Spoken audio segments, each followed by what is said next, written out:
Hello, it's Tuesday night, and this is Graphic Policy Radio. This is your host, Ilana Levin, a.k.a. Ilana Brooklyn. Graphic Policy Radio, where comics and politics meet.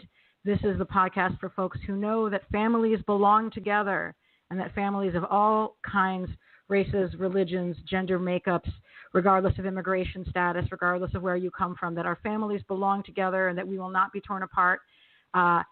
I'm encouraging folks, if you haven't signed up yet, to attend one of the rallies happening around the country on June 30th, to go to the National Domestic Workers Alliance website, or to move on, or just look up Families Belong Together and RSVP for a march or rally where you live. There's going to be one near you, unless you're in the middle of Atlantis, and to show up for your neighbors and show up for everyone in that way.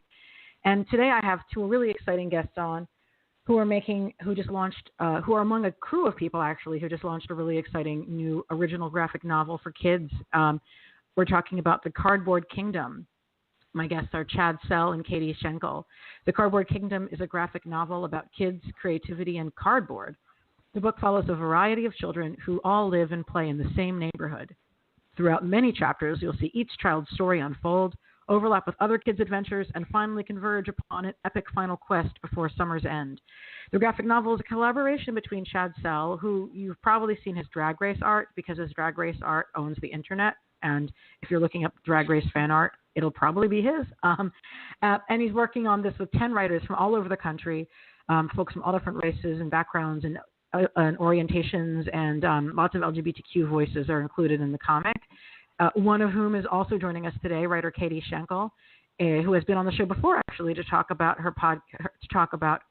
her comic series Moonlighters, which is a lot of fun. So we'll be talking with them today and talking definitely about, the importance of LGBTQ comics for all ages, and about this particular book in particular. I'm incredibly excited to be talking about Cardboard Kingdom. Thank you guys for joining me on the show. Hi, thanks for having us. Yay. Yay. So, it's interesting. Like this is definitely like a long, format, big, chunky, full size, rich with colors and illustrations, graphic novel for kids. And I'd love to hear from you, Chad. How did this project come about? It's kind of a long story, so I'll try to keep it somewhat brief. I've always loved creativity. I think just like as an artist, I think about like what role creativity plays in my own life all the time. In any case, as you mentioned, I'm largely known for drawing drag queens on the TV show RuPaul's Drag Race. And, I really enjoy that. I love doing that. But my passion, what I've always felt like my true calling has been making graphic novels. And I kind of wanted to sort of bring those two worlds together. And so I had this idea for a story about this boy, Jack, who dresses up like an evil sorceress. And with like a cardboard headpiece and a robe. And I really wanted to try telling her story. And at the time, I hadn't really done many kids' books at the time. So I actually partnered up with a friend of mine, Jay Fuller, who does a really wonderful webcomic called The Boy in Pink Earmuffs. And I thought that he handled queer content in a wholesome, all-ages comic strip really, really well. And so we did The Sorceress Next Door, which was basically an early version of The Cardboard Kingdom's first chapter. And we had a great time. We loved the story. And we both agreed, wow, wouldn't it be cool to follow a whole bunch of different kids in the same neighborhood as the sorceress and tell all kinds of different stories with all kinds of different kids. And we were both like, yeah, that's a nice idea. How would we do that? And we sort of didn't do anything with it for quite a while. But it occurred to me, I was seeing how incredibly cool the internet can be a tool for bringing people together. I was seeing all sorts of cool Kickstarters for like comics anthologies for queer comics, and all sorts of interesting elements of crowdsourcing that can be utilized for creative endeavors. And I thought, I wonder if I could sort of lay out my vision for Cardboard Kingdom and ask whoever wants to submit to submit their pitch for a kid who lives in that neighborhood and tell their story. And so I did that in early 2015 and heard from all kinds of people. It was so cool. I had follow-up calls with a bunch of people, and really, certain stories just like clicked and called out to me. And Katie's was one of them with The Big Banshee. And so we've been working on the book ever since then. And it's like kind of surreal and amazing that it's out and that people like it, right? Yeah. I've described it, the entire process, as a minor miracle that Chad was able to bring together the right people for the right project. There were very little egos with it, and we were all very collaborative and giving of each other. And it really reflects in the book. I always think back about how grateful I am, because this was well before I got pulled into Moonlighters to write Moonlighters. So this was actually the first comic project I had worked on, and it meant a lot to me that Chad was very open when he had done his kind of call out for pitches, that you don't have to have made a comic before. You just have to really like comics and really like this idea. And I want to hear your idea, and we'll figure out how to make the comic together. And it meant a lot to me that he was so open to hearing from new voices and to giving writers a chance to be featured with his gorgeous art. So, it's been a really crazy 3-year experience. That's really wonderful. It is a really rare opportunity to, be able to connect with an artist who has a following, who's looking for writers to partner with. And that's such a smart way for you to bring a diverse range of voices together to tell stories about, at least a dozen kids with, really different life experiences. So bravo to that. I mean, reading this the first time, I was just struck by how every new chapter there was a kid who was going through a different kind of family situation, or who was a different kind of person living their life, and how authentic those stories felt. And I'm sure the fact that you guys have all these different writers working on that is a huge part of why that worked. Yeah. Yeah. I mean, I was so excited that some of the stories are very emotional and weighty and dealing with very important topics. And some of them are goofy bursts of sunshine. Chris Moore's story, The Alchemist and the Blacksmith, is this hilarious, farcical take on capitalism. It was so wonderful working with a variety of voices and approaches.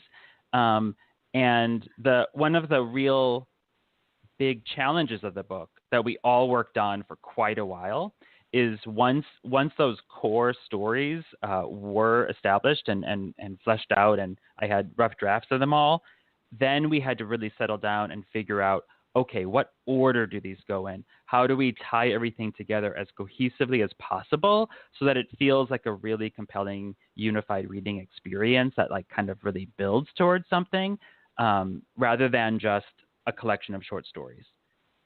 And I think the whole team pulled together. Our editors were amazing in that regard, and I'm super happy with the result. Yeah, I was really pleased that things didn't stop for the writing team, for the writers only team, because Chad did was a part of the writing process. But it didn't stop with the scripts. If it did, I would have been done with this project in fall of 2015. We were all really kind of in the trenches. We have a little private Facebook group where we do all of our correspondence and all of our discussions, and that's been really helpful for us to see Chad's pages as they would come in, and we would support not only giving feedback for the art, but also for the stories. So it was a really positive, supportive, constructive way to do the project. I think everybody had really good points, and we kind of fine-tuned things as we went along. So while all of us only had 1 or 2 chapters per the book, it still felt like we took ownership for the book as a whole as well. It wasn't just a couple of chapters and then we were done with the project. So yeah, it feels really special now because we all kind of took the pieces that we made and made the whole bigger than its parts. Wow. Yeah. I suspected this would be good just based on, the preview information, but I don't really think I fully absorbed the scale of the collaboration and how much of a good feeling book this was going to be until I really began to look at it. I noticed, and I'm super excited you guys had, Chad, I think you mentioned something about there being some additional paper craft designs for kids so they can, make their own Cardboard Kingdom inspired costumes and masks and stuff on their own. But I love how much the story is about encouraging kids to be creative and play and make their own worlds. Yeah, we definitely, during the early review stage, so when some of the review copies were sent out to reviewers, what we heard back and what was actually in several of the reviews is after I read the book, I gave it to my kid, or like before I got to read the book, I gave it to my kid, and they won't give it back. So that was about the best compliment we could have gotten in those early stages. And the other thing that we heard from them was my kid immediately started grabbing for any cardboard they could find, and they wanted to make their own costumes. And we had Chad can speak a little more to this, but we had the plans for the paper crafts in the works at that time when we started getting those early reviews, but we weren't ready to announce it yet. So we were all very anxiously going like, we have stuff to tell you about it. We were wanting those kids to find out about the paper crafts as soon as possible, but we wanted to wait until the book had just come out so that they'd be a nice reveal. Sorry, hold on. There was like a reggaeton moment happening. Can you repeat the very last sentence that you said? Oh, just that we were all wanting to tell the kids, like, we got more stuff coming, but we wanted to wait for it to be a surprise right before the book came out. Well, I definitely feel like this has a certain feeling of like being an activity leading book that, like you're going to give this to kids and they're going to want to go and do it and make it themselves. But you also are looking at, I feel like there's so many smart educational practices in this in terms of the way you're talking and thinking about challenging home situations, like, kids who aren't able to live with their mom because she's, I presumably off page dealing with drug addiction or alcohol addiction of some kind, or another kid it seems like her mom's boyfriend is a bad person who needs to be kept out of their house. And like there's complex psychological situations in here that I thought were handled really well. And what was your, like, did you guys talk with, was there a child psychology research done in how to handle those, or how did you approach those challenging parts? I don't know if we just lucked out with our approach. I feel like I personally do not have any expertise with, young children's psychology or developmental, educational, literary approaches. I really encouraged the collaborators to tell as rich and complicated and nuanced and emotional stories as they wanted to. And the main thing we always wanted to keep in mind was that it was, appropriate for children and clear enough that a child would understand what was happening, hopefully. But we never tried to dumb things down or to simplify things. In fact, I was always trying to add an emotional wrinkle to a story. That was actually something that Chad. Oh. No, go ahead. Sorry. Okay.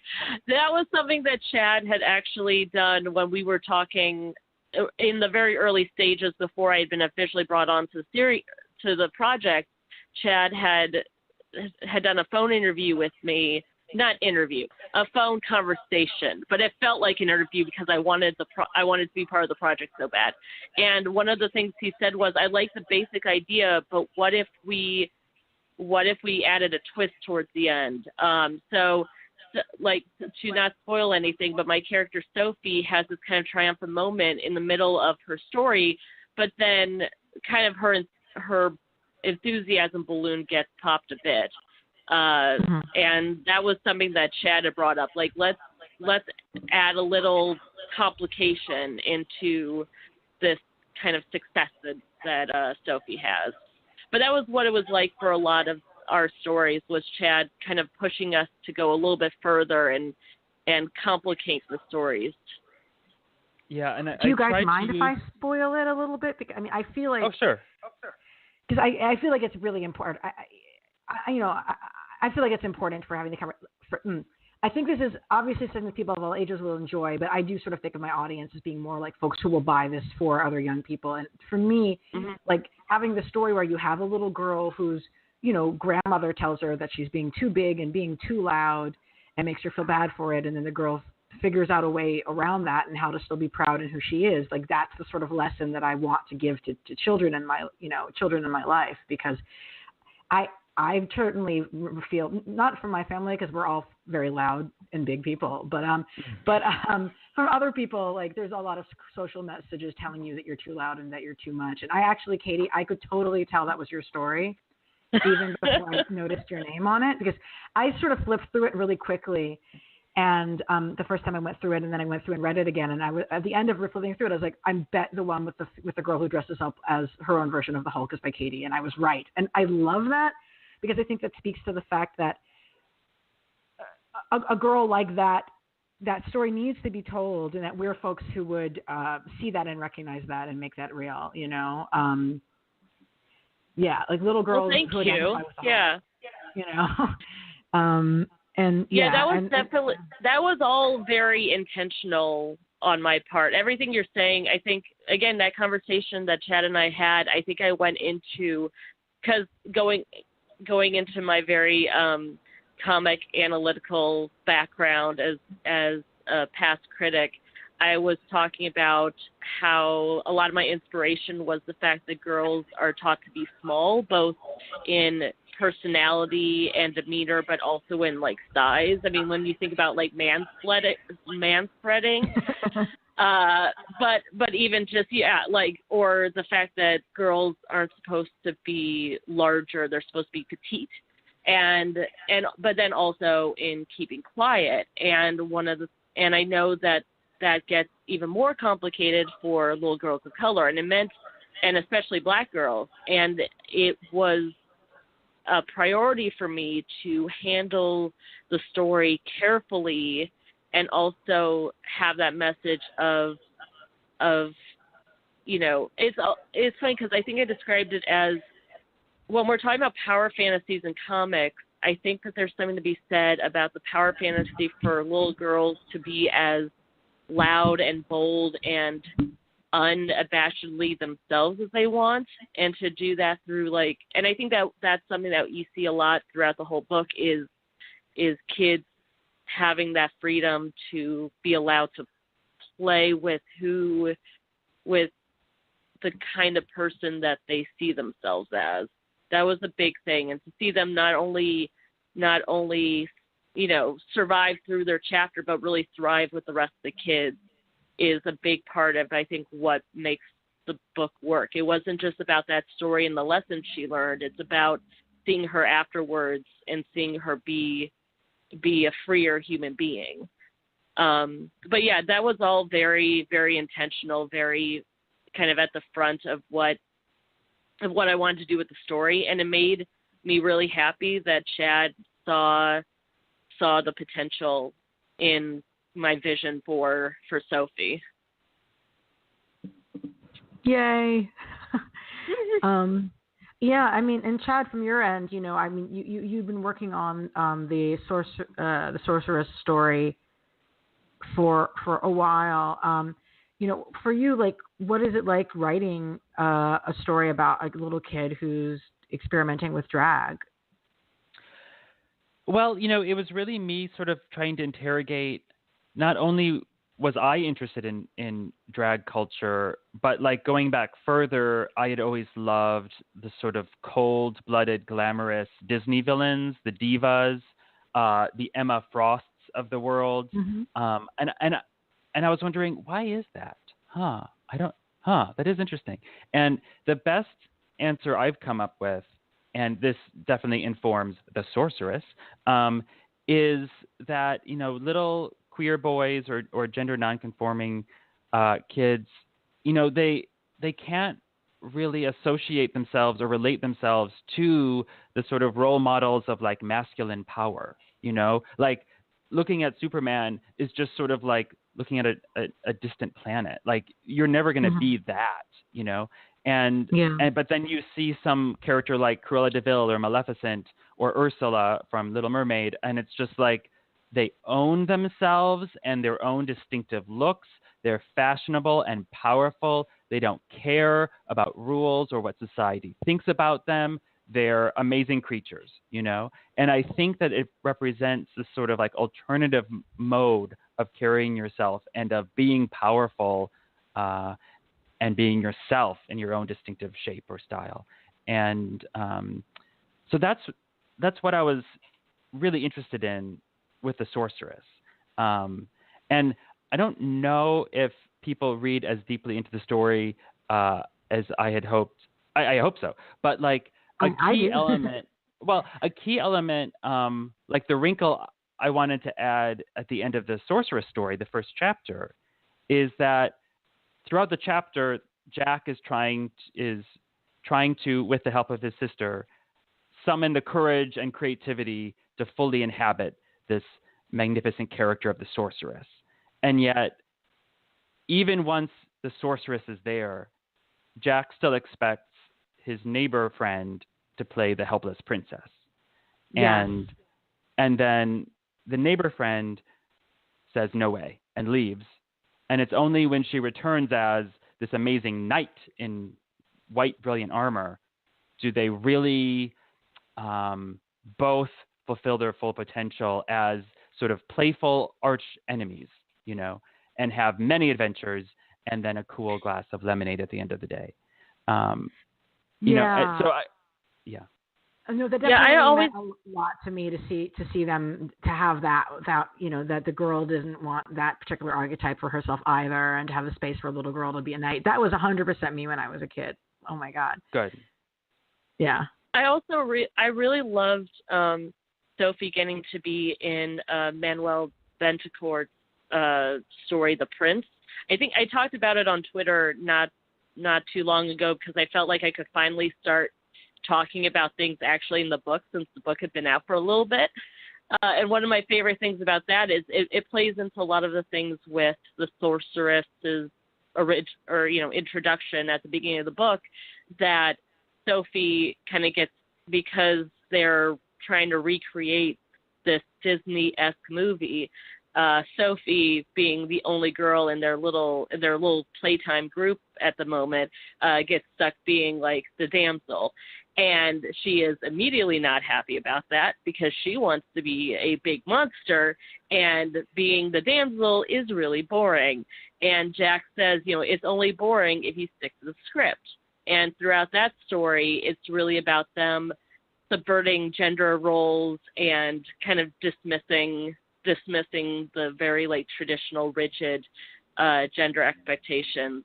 And they end up actually having fun once they all get to be the characters that they want to be instead of the ones that the movie tried to fit them into. And I really love that. Yeah. And it also has some of my favorite Sophie faces. Chad's very good at drawing Sophie in general, but there are some great faces of Sophie in that, and they always make me smile in that chapter. And I love Manuel Betancourt's chapter of The Prince, like, especially because you have a little boy who's trying to figure out where he fits into the story. He's definitely either gay or bi, but probably gay from the way the narrative situates him. And he doesn't want to be the princess, and he wants to be an equal with the, but he wants to be he has a different archetype. He doesn't feel like he's the prince, but he loves the prince. And so like, where does he fit into the story, and kind of being the rogue, and finding his place in that is, that was so lovely. Yeah, Manuel is actually a film critic and has a PhD, I believe, in literature. So this is like his depictions of romance on screen and Disney fairy tales is something that he's thought extensively about. So he just brought like a wealth of knowledge there. And it was such a treat showing each character trying out each different role from like the Disney-esque movie that they had just seen. I also, and I think Manuel has talked about this in a few different interviews, so I feel like it's all right to say it as well.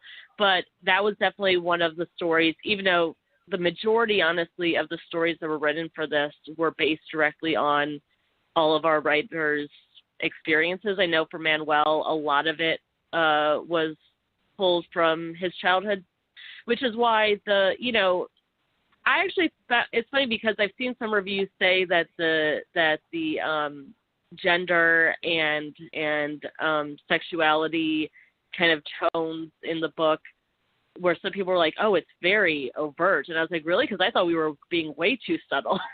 But there's some subtlety, I think, in the prince, and I think why it works is because it's coming from a writer who can bring that subtlety to it because it's a lived experience. I know that was what it was like for me in part. Like I said, my story is also, or maybe I did mention this, but I don't think it's that much of a secret. My story is very autobiographical, as much as it can be, since Sophie and I still have very different, are very different people.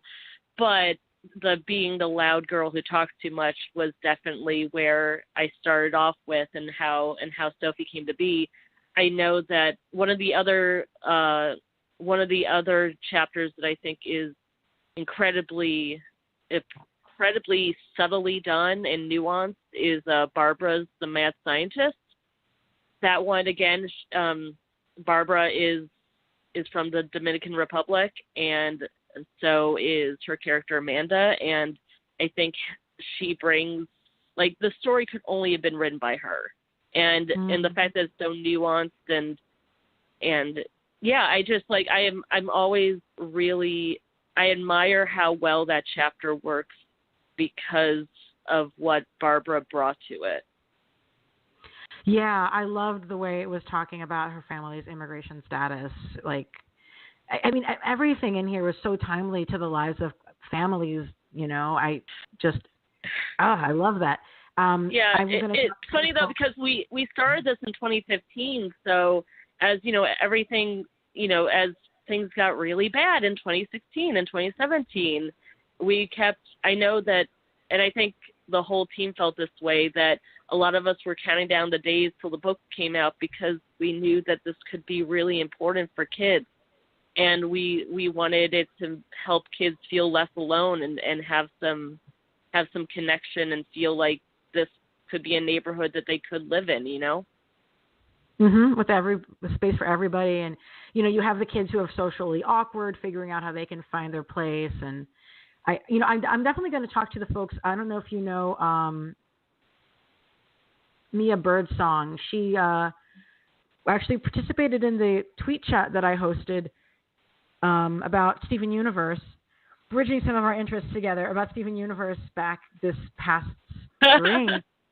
And she works in an organization that helps people think about families that are beyond the nuclear family, thinking about different kinds of family makeups, gender diverse families, generationally diverse families, etc.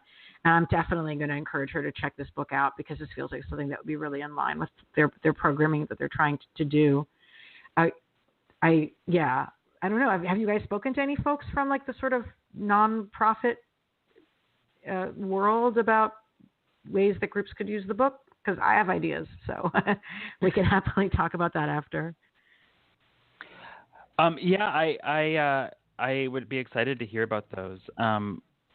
I really do hope that these stories kind of that kids both see themselves in the stories and benefit from that, but also in reading such a variety of stories, gain a certain amount of empathy and understanding for people of all sorts, in all kinds of different situations and dealing with all kinds of problems. Yeah.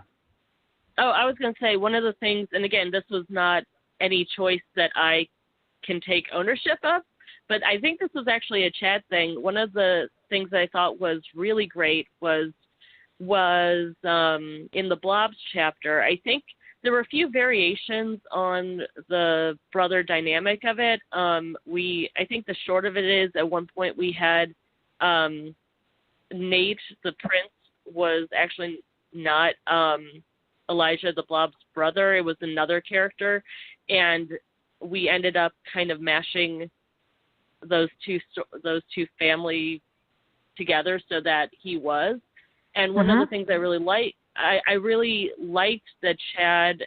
I'm giving you the credit for this, Chad, but please let me know if I'm wrong on this about this choice. But the fact that that both Elijah and Nate have pretty different skin tones, and so that could mean obviously there are biological siblings that have much different skin tones, or they could be step siblings, or they could be half brothers. We don't really make that specific, but I like the fact that we were able to show these two brothers, and there are families that have siblings that look like that, and if they read the book and they actually get to see themselves, and it's just treated as how these characters are, I think it's a really special element to the book beyond some of the more specific representation. Yeah, definitely space for interpretation and different family structures to think about them, and like how you would relate to it and how you'd ID with it and all that. Yeah, we had wanted the Blobs family to be a blended family, but also the Blobs story is wordless. So I don't take it for granted that any readers actually think that they're brothers, or if they just think that these two boys are friends. So I can't pat myself on the back too much because I don't know if it actually comes across. And I also can't recall if it was my suggestion or someone else's suggestion to make that family dynamic that way. There are certain, moments of the creation of the book that stand out very clearly to me. And there are other things that just are a complete blur. As you can imagine, from such a big, complicated project with so many people and over such a long time, Well, I definitely thought it was an interesting touch to have that story be wordless. I think it kind of also made me think about, different kids, different learning styles, some people being more verbal and other people being less so. Yeah, a lot of my solo work in the past has ended up being wordless for some reason or another. I think it's because my storytelling style is so much balanced toward visual storytelling that oftentimes the idea of adding dialogue or narration feels superfluous. And so, the first chapter, The Sorceress, is wordless, and then the Blob story is wordless. And then there's one other story that's mostly wordless. And it wasn't an intentional, sort of, like you said, catering to different reading styles. It was more just purely from a storytelling standpoint, what stories need dialogue and what ones sort of work better told entirely visually, with just focusing on playful visual juxtapositions or comparisons or funny transitions. And we were honestly a little bit self-conscious about going back and forth. But I really hope that kids like it. We have seen a lot of kids younger than the recommended reading age reading the book. The recommended reading age is 9 to 12. And okay, got it. We've seen 5-year-olds sitting down with the book, and I certainly hope they get a lot out of it. But I do hope that those stories that are entirely wordless will be especially comprehensible to them and that they'll be able to get a lot of fun out of them. I mean, I always want to ask. Oh, sorry. I was just going to say really quickly that I think the reason why the dialogue-less chapters work and why we were able to do it is honestly because Chad's like tuning, his sense of layouts and facial expressions, and it's just so good. I was really I've been lucky with every artist I've worked on, both the Cardboard Kingdom and then the following art, but I was extremely lucky that my first comic project ever was with someone who's as good at what he does as Chad. And yeah, there were many times when I'd vaguely tweet how happy I was with the book, and not be able to explain quite why. And a lot of it was because Chad's pages just look so beautiful. So, and they work so well in terms of sequential art. So I just feel very lucky, even 3 years later. Chad, I'd love to talk with you a bit more about your art. Yeah, I mean, how did you start doing art professionally, and what technique do you use? This all looks like it's digital, yeah? It is all digital, yeah. I had done like my own little comics in high school, but then I went to college and I got really sort of sidelined by all these like fine art practices because certainly my college did not have anything in comics. But I sort of burnt out on all of that. And by the end of college, I was pursuing comics again. And I was completely clueless about any sense of reality. I truly thought that like comics would be easy and fun, and that I would literally be making a living from comics within 6 months of graduating college. But Cardboard Kingdom is my first published book, and I just turned 35. So it's been like a long road. I can't begrudge that. It's the experiences you go through and the years of work you put into it are what lead to the abilities that allow you to take on a project like this. About 7 years ago, I started drawing drag queens from RuPaul's Drag Race, and those became far more popular than any of the self-published comics I'd ever done. And so I made it an illustration series where every week when the show was on, I would draw my favorite few looks from the queens. And when I get permission from queens to sell prints, I sell prints. And I've been doing that full time that's been a big chunk of my income for about 5 years. And it basically subsidized the creation of Cardboard Kingdom. It gave me the freedom to spend an outrageous amount of time on this crazy collaboration, getting the book to a point where we thought it was as good as we could make it before we even showed it to publishers. I'm someone who likes to like over prepare. And so when we sent this to publishers, we had like 70 pages of final color art and a full rough draft of the rest of the book. Because I really wanted to showcase like how good the stories were that everyone had written. I didn't want an outline that an editor would say, let's cut that story. I wanted to like really sell them on each and every character. I just really love I love your RuPaul Drag Race art. I've noticed it. I definitely noticed it at FlameCon in years past, and I don't watch the show, but always was super drawn to it. Thank you. Do you? Yeah. I mean, who are some of your big visual art influences? Geez. A lot of my big influences, I think, are cartoonists, and definitely some illustrators.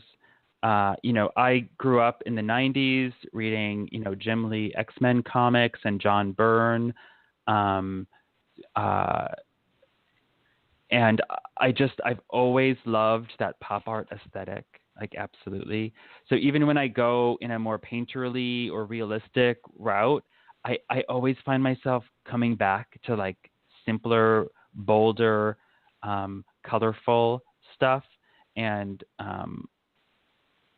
I really, I've been rereading slowly Bone. I think Jeff Smith was like at the height of cartooning excellence with his drawings of the phone Bone and the other Bone cousins. Just like distilling, like the magic of cartooning is distilling a whole expression and pose and movement and action into a static drawing on paper. It like a cartoon can feel so alive and vivid, and it's hard to believe that it's literally just like a still image printed on paper. And that was definitely what I was trying to do with Cardboard Kingdom. I really tried not to include any extra details or embellishments that weren't needed for the story. It was purely about telling the story as clearly and emotionally as possible. Who's your publisher? Knopf Books for Young Readers. It's an imprint of Random House Children's Books. So, like, you guys are for sale everywhere. Yeah, I mean, it's been really wonderful working with them. I absolutely have loved working with our editors Jenny and Marissa, and our previous editor Steve.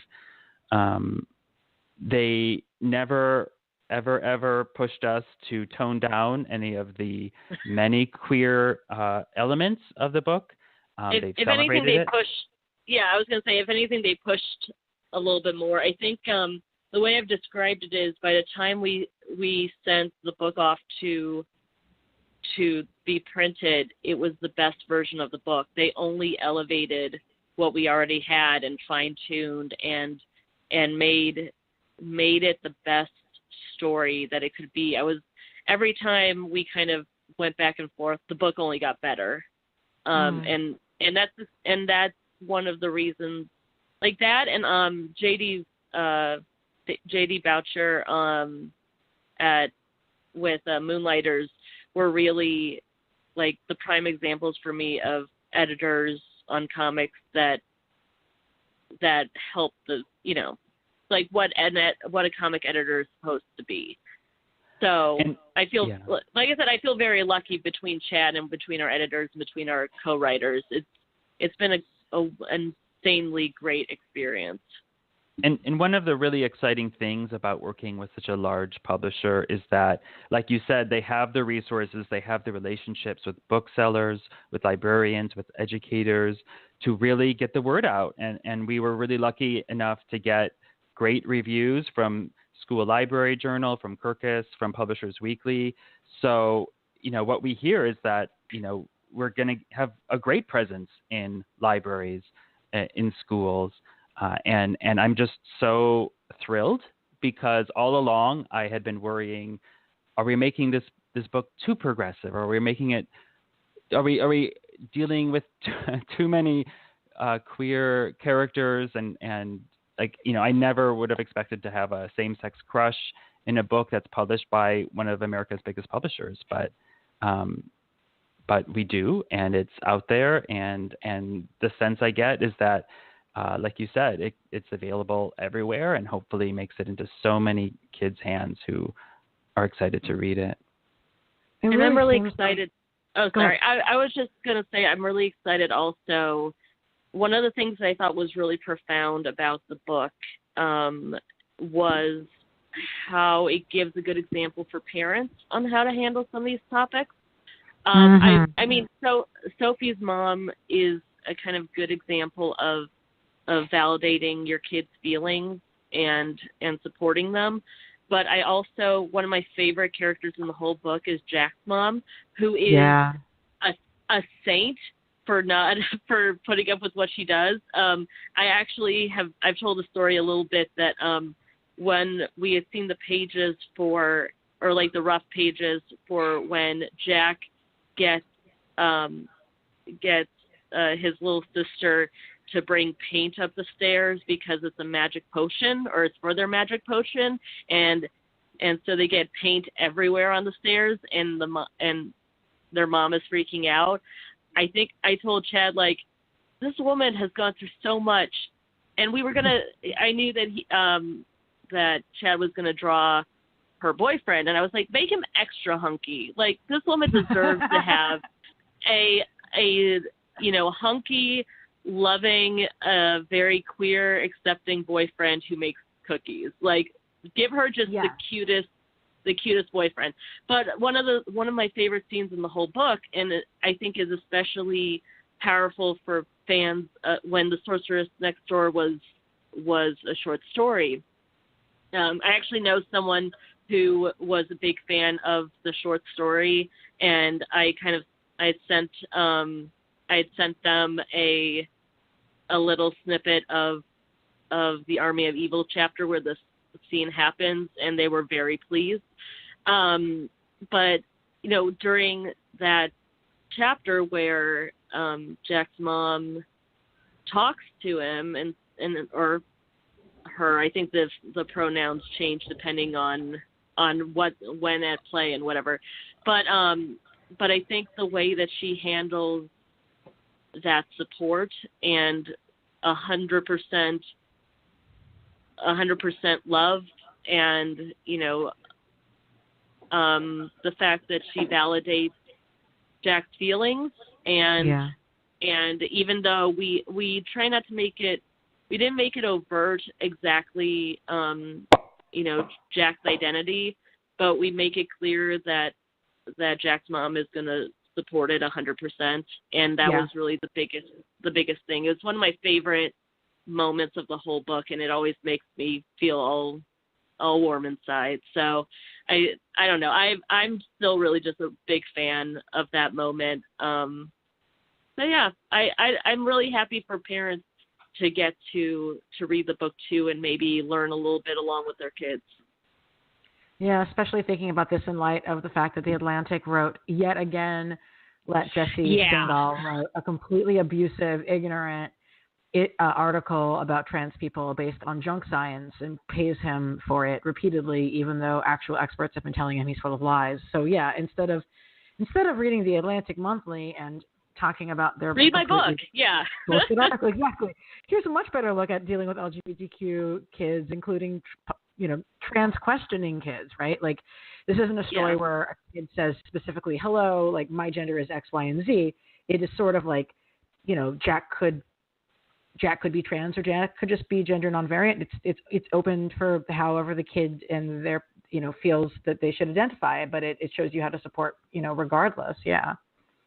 But speaking of, like, the publisher being really great about there being a lot of LGBTQ themes in the kids' book, I mean, it really seems that major book publishers, including their kid imprints, are more willing to have LGBTQ youth content than a lot of the comics industry does, in terms of, like, letting us be the center of stories right now.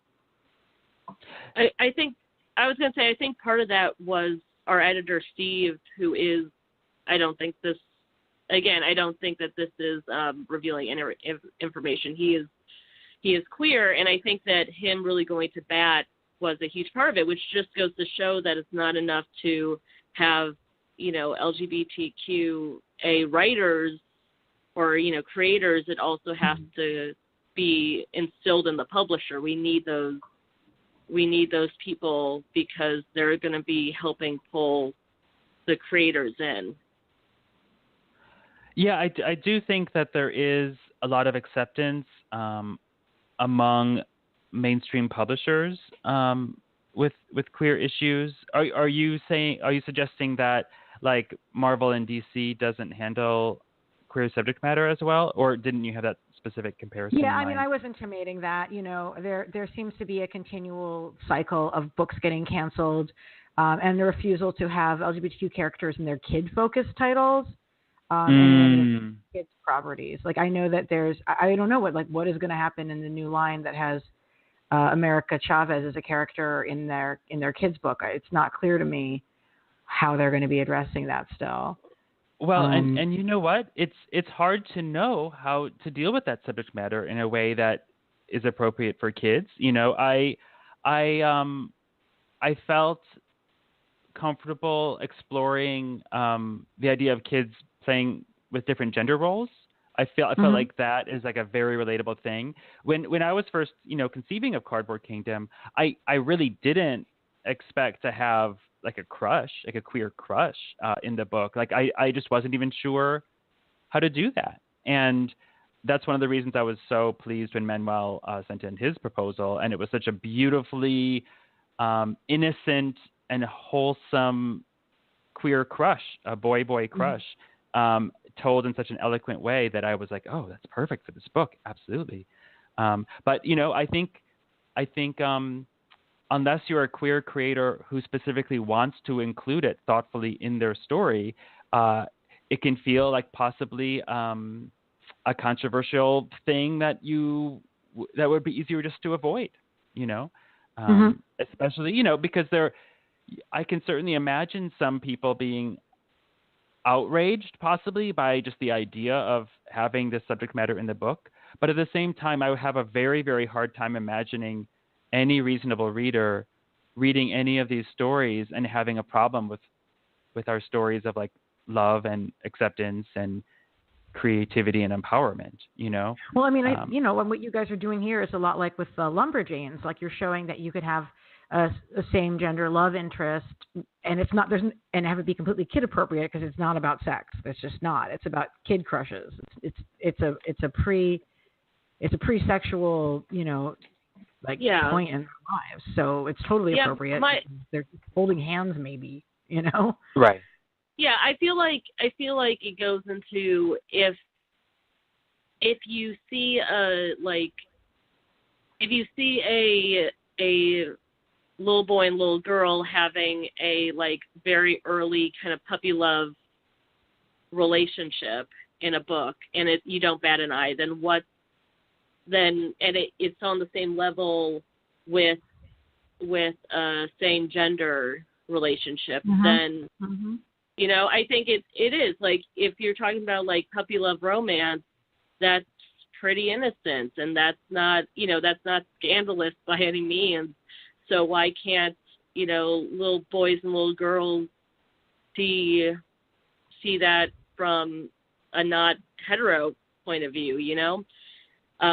Because and this is certainly something that's always an argument with people that are against queer subject matter for kids, but the idea that queerness is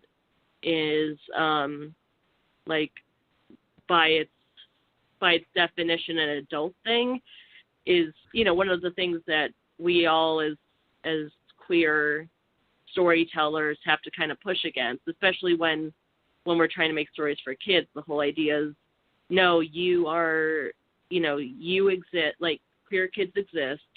They are not being inappropriate by existing. And I think that the Prince and the Knave do a good job of just showing that kind of sweetness and just the fact that they're happy how they are. And obviously Jack, he's not always sweet, but he is, but what he's doing is largely just innocent and expressive, and I like the fact that our book celebrates those different elements.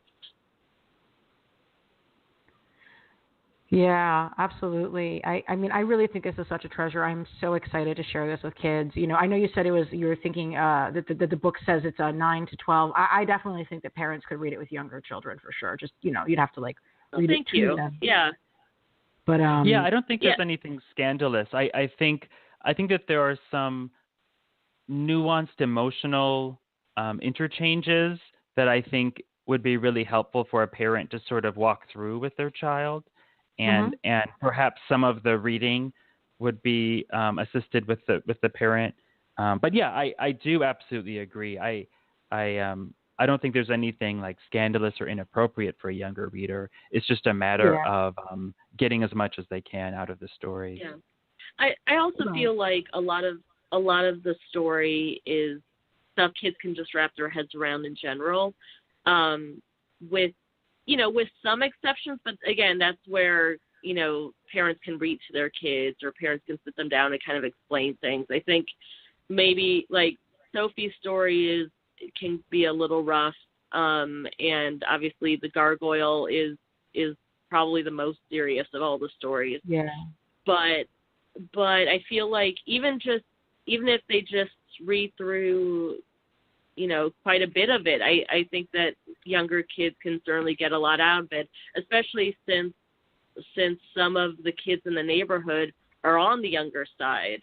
I have to imagine that there are going to be a lot of kids that relate to the goblin and the beast in terms of being little terrors.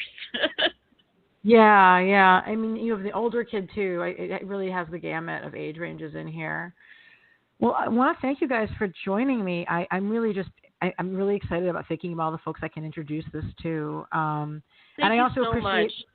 I also appreciate I appreciate the subtle ways in which popular intellectual properties that meant a lot to us as kids, whether it's Disney, which was not the case for me, or Marvel, like you can see how they color kids' imaginations without this feeling like a commercial venture that's about trying to ride off of somebody's brand. Like, the fact that you can sort of smell the Hulk's existence in the background of Sophie's character, or you can see the Disney, characters that inhabit the mind of the rogue and the prince.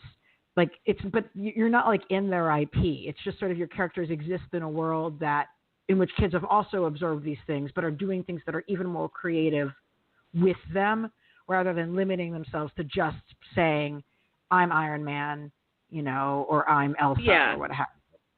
And I don't know if I've mentioned this in any other interview, so technically this is an exclusive. But since I know that you're a fan of Steven Universe, I know one of the touch points very early on in terms of Sophie's design, even before I thought of her as a banshee, I thought of Sugalite from Steven Universe. So like big and loud. She was a little bit like ruder and nastier in the original version. And I think this was actually before. What's funny is I know actually that Chad has become a fan of the show since then, but at the time he hadn't seen it, so I had to send him a link to the picture of like this giant monster woman. But yeah, that was also a major influence for me, and which is funny because Steven Universe is such a queer show, and while Sophie's story isn't necessarily about queerness or about her gender, there are definitely elements from the show that I pulled in terms of her story as well. Well, so that does remind me. Sorry, go ahead. No, you go. That does remind me, I believe that we're due for an episode of Together Breakfast, your popular podcast about Steven Universe. I was going to say, Together Breakfast was the Comics Alliance title that we are not allowed to use. We are Crystal Claus. You're fine. Don't worry about it. But yeah, that's the Crystal Claus podcast. Sorry. Yeah, I don't know if Elle has. I know we've recorded the one after the big reveal, after the big news. So I don't know if Elle's put that up yet. I might nudge them about that. But I also know that we have one coming up in July too. So there will be more Steven Universe talk from me very soon. Oh, good. That is exactly what I wanted to hear. So yeah, it's like I can handle waiting a little bit longer for my Steven Universe podcast content, but I can't. I appreciate that. Like so long as I know that it's going to be made, so long as I know that I will eventually, sooner than later, perhaps, but at some point in the near future, be able to listen to your wonderful Steven Universe podcast. We have opinions. Trust me, we had opinions on that, and we will definitely have opinions about the stuff coming up. Like I said, I'll nudge Elle about it and see what they do. So speaking of which, No, sorry, what were you going to say? Speaking of which, this is definitely everybody's opportunity to promote any additional projects that you guys have coming out. Do you want to go first, Chad, or? Yeah. I don't have anything I can talk about, but we will be doing tons of great bookstore events, especially around Chicago, and over the next coming months. And we will also be doing FlameCon in New York, the Queer Comics podcast. Yeah, a bunch of, unfortunately, I don't think Katie can make it, but several of the other East Coast collaborators will be there with me. So we're really excited about that. Oh, that's really great. I'm looking forward to seeing you there. So I'm going to make sure to bring this up before I forget and before I start plugging my personal stuff. But you had mentioned that we have paper crafts. We do. It's with an amazing paper craft designer. Chad, you always do better at pronouncing his name than I do. You're right, and thank you for reminding me to bring this up. Yeah. So the day that we released the cover image of the Cardboard Kingdom, a paper craft designer named Kostas Natanos contacted me and said, "Hey, I love that cover. Have you ever thought about making costume designs for those kids?" And I said, "Oh my gosh, we have been dying to see kids in cosplay of these characters, but we don't know anything about how to actually design that stuff." And so I worked with him for a number of months, and he designed 12 different free downloadable papercraft designs for a bunch of the different costumes you see in the Cardboard Kingdom. And they should fit both adults and kids, so anyone should feel free to join in. They're available on our website, thecardboardkingdom.com. There should be an easy link to follow there. And we're also doing a costume contest all summer. Every month we'll pick one or maybe a few winners, and the prize will be me drawing them in their winning costume as a Cardboard Kingdom character. So definitely also look for that information on our website as well. Yeah, we are super excited to get to see all those costumes. We have been waiting too long to see kids cosplay these characters, so we're very excited. Yeah, I mean, you guys people have enough time till Halloween, so get on that, family. So Chad, where's the best place for our listeners to find you on the internet? ChadCellComics.com or ChadCell01 on Instagram or Twitter. And then I am at Just Plain Tweets, where I tweet fairly prolifically. You can also find me on katieschenkel.com. I have 2 different podcasts, both of which are behind, as we talked about a little bit. I have Supergirl Gab with Chris Haley, which the season finale of Supergirl just happened, I think, yesterday, and we are a few episodes behind, so that will happen. And I am also a little bit behind, again, posting the Steven Universe stuff with Elle Collins, but that podcast is Crystal Claude, and we have quite a few episodes of that too. So besides that, and I think Chad mentioned the conventions, but Chad and I are also going to be doing quite a few. All of the Cardboard Kingdom creators are doing different events in their areas of America. But Chad and I are both in Chicago, so we have a few different book events coming up throughout the summer. If you follow us or you follow the book at the Cardboard K on Twitter, and also I believe on Instagram, then you should be able to see when those events are happening. Fabulous. Well, thank you both. Happy Pride to you all, and thank you for joining us. Yeah, thank you so much. Happy Pride. Thank Happy you. Pride. So to our listeners, thanks for joining Graphic Policy Radio. If you came onto the show late, you can listen to the rest of this episode online. We're going to be on iTunes, SoundCloud, Stitcher, at our Graphic Policy's website, graphicpolicy.com. You can follow me on Twitter at Elana_Brooklyn. That's ELANA_Brooklyn. Next week, we have a really exciting couple of guests for you guys. We'll be talking with the creators of the Beyond Anthology. Woo! I've been wanting to have them on for a while. really a groundbreaking LGBTQ sci-fi comics anthology that has been wildly successful Kickstarters and has been a really sold out book, and a place for new talent to have been showcased in creative ways. So stay tuned for that. And thank you for listening to Graphic Policy Radio. And I hope you'll all be marching in the streets with us on June 30th to keep families together. Again, go to Families Belong Together. So this is Ilana Levin signing up for Graphic Policy. Keep it geeky.